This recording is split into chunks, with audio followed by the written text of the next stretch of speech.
Hello, everybody. Thanks for joining us today. Today, we're going to go over several topics that have been landing in my email box and making me stay up to date with what's going on in the real estate industry. The first one I want to talk about is every single one of you is a National Association of Realtors member. And just as a quick reminder, when you joined the Roanoke Valley Association of Realtors, your local association, they also made you a member of the state and national level of the associations as well. So the way the umbrella works is it's National Association of Realtors, and then Virginia Association of Realtors, and then Roanoke Valley Association of Realtors. Now, you may choose to belong to more than one local association. We have many agents at our firm who belong to bordering associations as well. The only way you can actually do that is if the firm and the broker are also members of those associations. So currently, we belong to, as a firm, we belong to the Roanoke Valley Association of Realtors, the New River Valley Association of Realtors, the Lynchburg Association of Realtors, and the Martinsville Henry County Association of Realtors. You have what's called broker's choice. That means you may choose any or all or several of those associations. RVAR is your primary board. So that is where you pay full dues. You're a voting member. You get a vote in every election we have. The other associations you can join, it will not be as expensive as RVAR because a portion of those dues every year are going to your membership fees for national and state.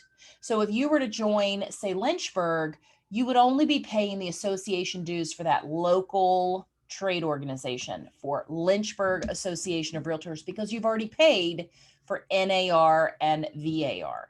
So it actually is more affordable once you have your primary association established to join some other neighboring associations. Now, you can also opt to join those as what's called MLS only. And if you join as MLS only, you really are just paying the key fees and the MLS fee. And that will not give you voting rights. So you're not actually a member of Lynchburg Association of Realtors. You are an MLS only subscriber. So that will give you access to the MLS. It will give you access as a full MLS member. So you can enter listings, you can set up searches, you can set up subscriptions and auto emails. You can also have access through a key, an electronic key.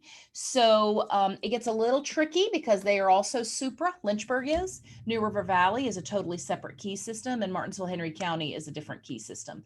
So it can get a little tricky keeping track of everything and having multiple memberships. But it can open up more business to you if that's something you wish to pursue. And if you have further questions about it, please reach out to me or Jennifer. Jennifer has made a very handy visual guide about each one of the associations that we belong to as a firm and what their sign-up costs are. So if you would like to have a copy of that, just reach out to Jennifer and she can get you a copy of that, and you can decide whether joining another association is something you're interested in doing. Anybody have any questions about that before I move on to NAR's Code of Ethics requirements? I belong to a lot of associations. That doesn't mean I'm active in every one of those associations. Also, unfortunately, it doesn't mean I can co-list with you on properties in those areas because the associations are very, they watch me like a hawk because I'm the principal broker. They want to make sure I'm not doing a workaround, and I'm not, if I am truly the listing agent, that's fine. But if I'm using it as a way to just load our listings on every MLS, they slap my hand. So just keep that in mind. And I'm going to chime in for just a second on that. Please do. One of the biggest questions that I get about joining the different associations is, well, I just have one client looking. Can I just join and then drop out and join again and drop out? They'll let you join. And if you want to be there for 6 months, that's fine while you're trying to help somebody. If you find it's not working for you, yes, you can drop it. You don't have to stay in it for the whole year. What they don't want is you joining 1 month, dropping for 2 months, joining again for a couple months. Like you can't go back and forth, back and forth, back and forth, if that makes sense. And most of them have a new member fee that is pretty steep to prevent that from happening. Correct. You know, they don't want you in for March, out for April, back in for May. Right. So you're going to be paying that new member fee every time, just as a barrier to keep that under control. Yep. That's just one of the biggest questions that the agents ask when they talk about joining different associations. Excellent point. Okay, let's move on to National Association of Realtors Code of Ethics requirement. So you most likely got an email from me last night because I sent it to something like 130 of the 150 real estate agents at our firm. So including me, including my dad, including Jennifer. So you're in excellent company if you got an email from me last night stating that Susan at RVAR needs a copy of your course completion for the last time you did your continued education. All this is DPOR is where our continued education gets turned in. So when your course completion is done, that gets sent to DPOR, the Department of Professional and Occupational Regulation, who then keeps track of your continued education or your post-licensing education if you've only been in real estate less than a year. And when they do that, it's going to register on DPOR's site that you have completed everything, okay, or where you may have deficiencies. If you have completed your entire continued education course, then you have already satisfied National Association of Realtors Code of Ethics requirement. The issue comes that National Association of Realtors, who needs, as part of your membership with the National Association of Realtors, you must have ethics training every 3 years. Well, you do it every time you have continued education, which is every 2 years. So rarely is anyone not in compliance with that. The issue comes that every 3 years, the National Association of Realtors requires the local associations to verify and confirm that everyone has had their code of ethics training. And that's a requirement of your National Association of Realtors membership status. So Susan at RVAR every 3 years has to say, I have to see course completion forms from every single realtor we have at the Roanoke Valley Association of Realtors. So it trickles down from NAR to become Susan's task to become the broker's task. So all you have to do is log on to the website where you complete your continued education, or call the school that provides you continued education and ask them for a copy of your most recent course completion certificate. And then you just have to email that to Susan, and I put it in the email address. I'll tell you, my phone last night was like bing, bing, bing, bing, bing, bing, bing, while I was watching a show with my family. And that made me so happy, because that was everybody being like, hey, Susan, here's my course completion. And they were CCing me, carbon copying me. So you guys were on it. Probably about a quarter of you took care of it last night, which is amazing. Jennifer, I'm watching you today. So I'm very, very pleased that everybody got on it as quickly as they did. I did not divulge in that email that really Susan just has to have it by the end of the year, you know, because when I say that, people forget about it until, you know, December 15th. So thank you for getting it done. Thank you for sending it over to her. If you've not done it yet and you're confused, or you have a question, or you can't find yours, call me or Jennifer. We'll help walk you through it. We'll help you get a hold of your code of ethics requirement that's satisfied by your continued ed. Anybody have any questions about that before we move on? Yes, I do. I do. Please. So with mine, obviously I have the post licensure education, which I am planning on taking it in, I think it's October and November, maybe, with Mosley. So once I'm done with that, I just need to send that over to her. That's correct. Okay. So when you complete your post licensure, or you complete your continued education, somewhere on that website or somewhere in that classroom, they're going to give you a course completion certificate. That is all it is. I forgot to attach mine to the email last night. to give you guys an example of what it looks like, but it literally says course completion certificate. So that is all you need to send to Susan. And then the reason why this isn't NAR's problem to verify is they do not want to track down the tens of thousands of realtors to ask them for their course certificate. So they burden that on the local associations, who then taps the shoulders of the brokers. So NAR just needs to know that you did continued ed, and by default, that means you've done code of ethics and you've satisfied your ethics training requirement to have your trade organization membership with the National Association of Realtors. Make sense? Yes, thank you. All right. Anybody else have anything to add or a question to ask? Okay, interrupt me if you do. We're going to stay on continued ed for just a minute. I just want to take a moment to talk about Mosley Dickinson here in town. I received my licensing at Mosley Dickinson. Mosley Dickinson is a locally owned and operated real estate school. Many of you probably went to Mosley Dickinson either for your initial licensing or for continued education later. John Dickinson, a realtor and past president for RVAR, owns and runs it. And he has several teachers who teach at Mosley Dickinson. And so this is my moment just to say, shop local, use local, help support. I mean, that's a realtor family member there. So John Dickinson has served at RVAR for years and years and put a lot of his energy and giant brain into all of the processes and the forms and the procedures that RVAR uses even today. So he's past leadership from the Roanoke Valley Association of Realtors, still an active realtor here in town. So that is my 2 cents about why we should be shopping local. And then I get it that Mosley.org offers free continued education. So I just want you to be aware of that as well.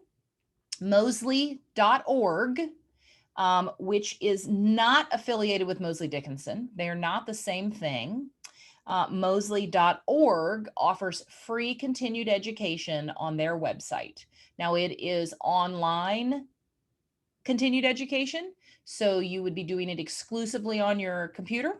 But when you go on there, all of their continued education is completely free. So just know that that is available to you as well. Anybody have any questions about that?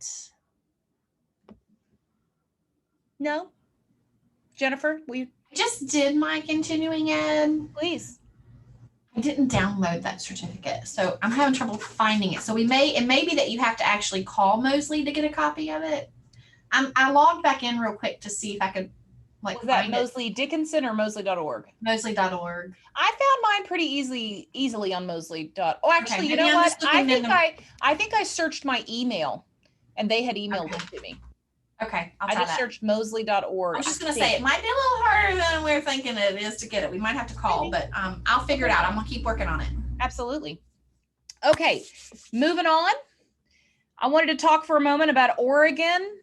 The state of Oregon has banned buyer love letters. So buyer love letters are those letters we write hoping to humanize our clients as buyer's agents. And we've got adorable Facebook or Instagram photos on there, pictures of their kids, pictures of them, standing in front of their, hopeful new home. Oregon has banned it, and I'll tell you why. Not every time, but very often when we are writing those buyer love letters where we're saying, let me introduce you to my buyers and why you would want to pick my buyer over all these other buyers. And this has obviously become a hot topic right now because competition is high, very, very high, higher than we have arguably ever seen it. So a politician in Oregon put forth a bill saying that I think that they tread into fair housing violations, or certainly can, or certainly are prone to accidentally have unintended consequences of fair housing violations. So they should be banned. And the state of Oregon agreed with this bill that this politician lady put forward. So it is now banned. You may not submit buyer love letters, and listing agents may not present buyer love letters. So the reason why this is problematic, why buyer love letters are problematic, are in many states, well, nationally, familial status is a protected class. Well, familial status can mean single people, families, have kids, don't have kids. Familial status is familial status. What is the status of the family? And that is a protected class. Furthermore, in the state of Virginia, elderliness is a protected class. That is not a national protected class, that is a state protected class. And in Virginia, it is protected. So it's very easy to see that when you have photographs up and you've got a sweet little white-haired grandma on there, you have now tread into protected class territory, and on the basis of elderliness. So same with, obviously, color of people's skin, whether they have kids or not, whether they are single, their sexual orientation. You are getting into dangerous territory for fair housing violations. And like most of them, it is not because you are blatantly trying to create some sort of outcome.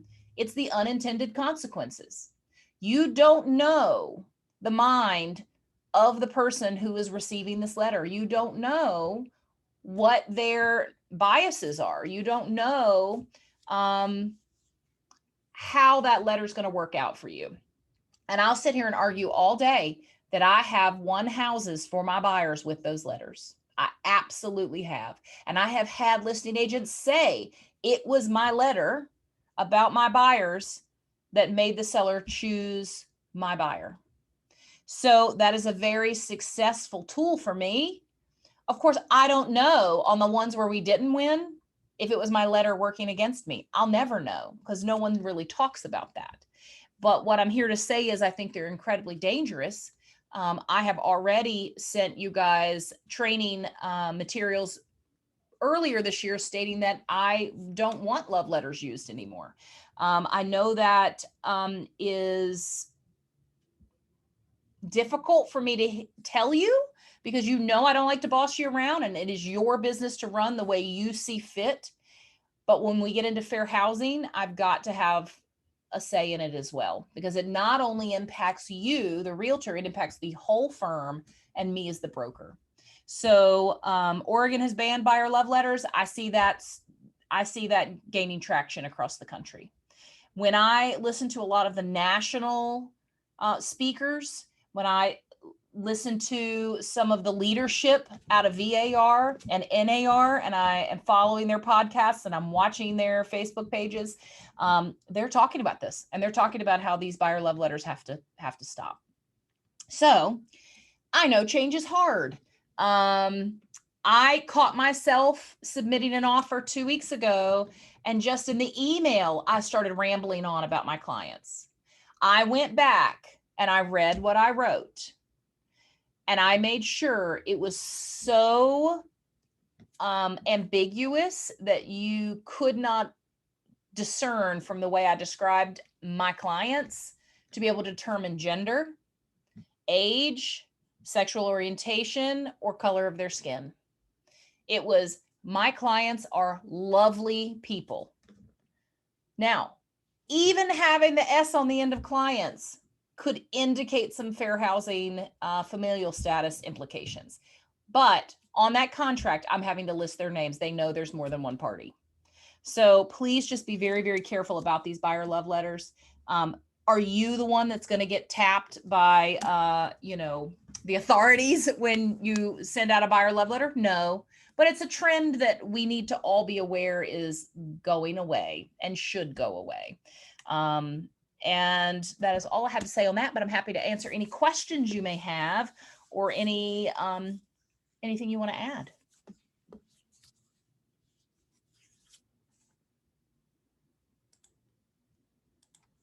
Okay, we're going to move on. So we're going to move on to using prospecting letters.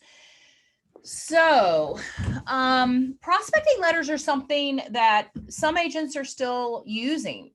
But I'll say as a general industry, we got away from some of those old school things we used to do, and it became all about the Facebook business page and all about the engagement from websites and Zillow and Realtor.com reviews and all of that. And we hopped on that social media platform hard, and we should have. A ton of business has come out of social media. I think it is very fair to say that that lead generation pre-social media and post-social media, there is absolutely no argument that social media is an powerful tool to bring referrals to us. You know, you can stay in contact with your past clients infinitely easier through social media. It has also made lead generation just practically free. It is now your time, your energy, and what you want to put into it, rather than buying leads. That has been an incredibly creative and powerful tool for new agents who are coming into our industry and don't have $1,000 a month to put towards lead generation. So if they have plenty of time, because they haven't built up their sphere of influence yet, they're not working on a referral status yet. So they've got plenty of time to sit on social media and boost posts for $5, or engage in Facebook groups, or reach out to past clients and build up their Facebook business page, get their reviews filled out. All of that is just time. None of that costs money. And so when you think about trying to sell real estate 15 years ago, and I was doing it, I didn't have social media. I had email, but I certainly did not have social media like we have today. And so staying in touch with past clients was difficult. I had to just hope to bump into them at, you know, some sort of local festival or Old Salem Days or something. Or I was having to send out prospecting letters. So sending out prospecting letters are when you have a letter and it is customized to your audience. And oftentimes what I was doing is, if I had a new listing in a neighborhood, I was going to then make sure that I sent out a letter customized to the neighborhood about my new listing. And I was going to either drop that off or mail that to all of the neighbors and just chat for a few minutes about my new listing, when I might have an open house coming up. Did they possibly have a friend who they might like to have as a neighbor? And those prospecting letters really did help me get more business from within that neighborhood. Now, perhaps it did not give me a buyer for that house, but it may give me a buyer and I help them find something else. Or it may have a seller in that neighborhood, a homeowner in that neighborhood say, well, I'm kind of interested in what my house would be worth if Betty's going to get that for her house. So that was a tool we were using, that I feel like can still be very useful even in today. Prospecting letters are just another way. You should never have one stream of leads. You should be working leads from many paths. The purpose of that being, if one goes flat, like I've been buying Realtor.com leads for years and years, and they have gone flat for me. I have not seen the return on investment last year or this year that is pleasing me. So if I had kept all my eggs in that one basket, and that was the only source of referrals for me, or the only source of leads for me, I would have really been hurting last year and this year. But I am trying hard to get leads from open houses, from Realtor.com, perhaps from Zillow, perhaps from prospecting letters, where I'm sending letters out. And prospecting letters came back full force during the pandemic because of the low inventory. When there's low inventory, you have to go find listings. So you've got a buyer who wants to be in a certain subdivision, but there are no homes on the market. So a prospecting letter could also be a letter to the entire neighborhood saying, I have a client who is pre-qualified for up to $550,000, but they want to be in this subdivision. They would like to close in 2 months. Is it possible you might entertain selling your home to them? Would it be possible for me to come chat with you about what they would be willing to pay for your home? So that's a prospecting letter that came back and needed to come back because we didn't have listings. So we were trying as buyer's agents to get a hold of these sellers who had properties who were not indicating that they were ready to sell, but that neighborhood was matching the criteria my buyer wanted. So I was hearing a lot about those coming back out and people using them to try to drum up listings that didn't exist.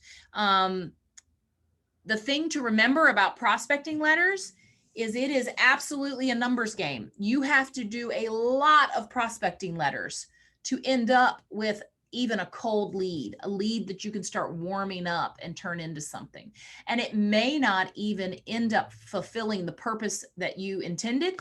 It may be that you were looking for a home for your buyer, but someone else in that neighborhood is ready to sell their house. They got your letter and they call you, but that house isn't suitable for your buyer, but you picked up a listing. So it's all about generating those leads.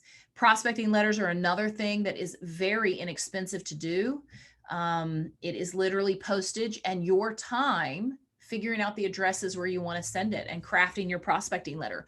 There are a gajillion sample prospecting letters online. So you would write in Google prospecting letter and then put your purpose, new listing, buyer, whatever it is you want to put into that. People will send prospecting letters to entire apartment complexes about, I'm not sure what your rent is, but would you like to own a home for the same price? And they'll send letters to an entire apartment complex. Now, apartment complexes are pretty strict about you hand delivering those. They're not going to let you because whether you believe it or not, you are a salesperson. So they may have rules about salespeople going door to door. Even though you're a very nice salesperson, you're still a salesperson. And if that's forbidden at that apartment complex, but certainly that doesn't restrict you mailing things to them in the mail. So there are many types of prospecting letters. Certainly you can find them online and then customize them and tailor them to your specific need. Has anybody on the call done prospecting letters that they would feel like they could share with us? What they were doing? Was it successful? Have you gotten away from it? Have you thought about bringing it back? I'd love anybody's input.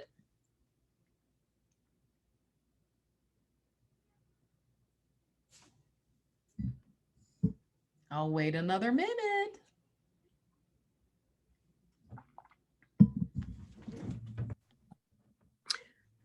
I haven't been doing any prospecting. I did some, I don't know, actually maybe 2 years ago, like in January, and I didn't stay consistent with it. I was like, oh, new home. I think I hit a few apartment complexes. Right. But I have thought about sending prospect letters from us to sellers around homes that go under contract really quickly that are not my listings, Mhm. right? So is that some, we can do that, right? Absolutely, you can do that. Now, anything you are cold mailing to people, you're going to have a little disclaimer on the bottom, and it simply says, this is not an attempt to solicit you away from, a current agency relationship with another real estate agent, just to protect yourself from code of ethics violations. If those folks were already talking with a real estate agent about listing their house and perhaps have already signed a listing agreement, but it doesn't go into effect for another week, that way it wouldn't be seen as a code of ethics violation. That language is very easy to find. I also can provide it to you. It just simply is saying this is not an attempt to solicit you away from another real estate agent. And yes, I think you hit the nail on the head, Carla, that consistency is key. And if you talk to any agent who has been doing this for 10 years or more, they're going to tell you, stay in contact with your past clients in a 3 to 4 times a year way, and consistency. Whatever it is you've decided to start doing, stick with it. You're not going to see results right away. You will never send out, a blast of letters and immediately have 5 people call you and say, I got 1 letter from you and that was legit enough for me. I'd like to list my house with you. And I've done that. I've done that multiple times, postcards, letters. I've spent significant money on really beautiful postcards because I was going to begin farming an area. And then I lost interest, I got distracted, whatever it is, whatever human nature takes over. This is where I'm always preaching to you about processes. You have to have those processes in place. So if you are going to begin doing prospecting letters, Carla is right. Consistency, doing it consistently. When that neighborhood gets a letter from you every month for 3 months, now they might call you and say, I'm interested in selling my house because you're right. Betty's down the street went under contract in 48 hours and is now closed. So she is absolutely right, but it is consistency. Thank you, Carla. Samantha, do you have something to add?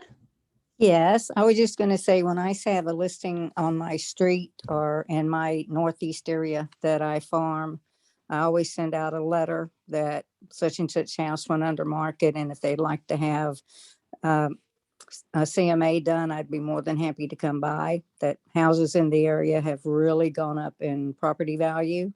And if they'd like to know what their house would sell for today, to contact me. And then I have some little things I think I shared with Miss Washington, some things that I go around and hang on doorknobs. Hey, I'm not just your neighbor, I'm also your realtor. And then I have my card attached to it. So if they're out, especially right now, and they're mowing grass or working out in the yard, I'll just walk by and just hand them one, say, good morning, how you doing? I've been here 47 years. If you ever need my help, give me a call. So that's help for me. That is awesome advice. Yes. And becoming the neighborhood realtor, you know, that there's a lot of power in that. You do know the neighborhood. You do know the houses that may or may not be coming on the market. You remember when everyone moved in. So that is always my advice to new agents, that if you're going to begin farming, just start farming your own neighborhood. You already know everybody there. And you can say something if it feels a little awkward or it feels a little unnatural, you can say something like, well, I mean, who else should I be practicing on than my own neighbors? So, you know, you guys give me candid feedback as to how I do and practice on them. Hopefully your own neighbors aren't shutting the door in your face, but if they are, that's something you got to practice too, because not everybody wants your services and no one is required to be polite, you know. Now, we're required to be polite.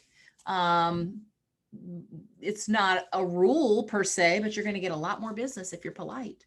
So try not to, if they're rude to you, try not to have a rude comment back, right? Okay, anybody have any other questions or any new business they'd like to chat about?